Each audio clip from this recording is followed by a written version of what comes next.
Ayun po, magandang araw po sa inyo lahat mga ka-agri, no?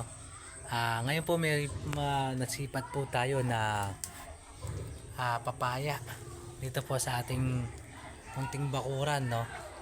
Ayan po siya.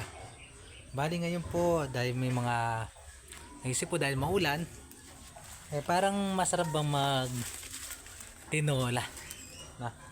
Ayan po mga ka-agri, tayo ay kukuha ito. Ito yung malaki. Uy. Ay, maliit yung nakuha natin, ha, mga ka-agri. Ayun. Ayan po mga ka-agri, pwede na po itong isa na to.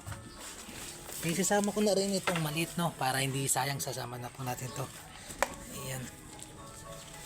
Ito po yung nakuha po natin mga ka-agri. Ngayon, ang gagawin naman po natin ay manguhuli ng alaga nating mga manok, no. Okay, tara dito.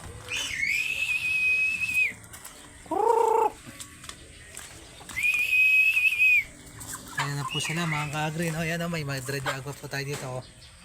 Ayan. Ayan, ang landis. Ayan, maputik.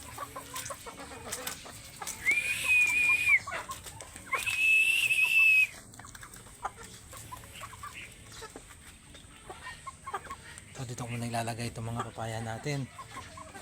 Tapos, ayan po, ito na yung mga lagayan. Yung iba, nasa labas. No, ano pa, lumalabas-labas pa. Ito na lang siguro.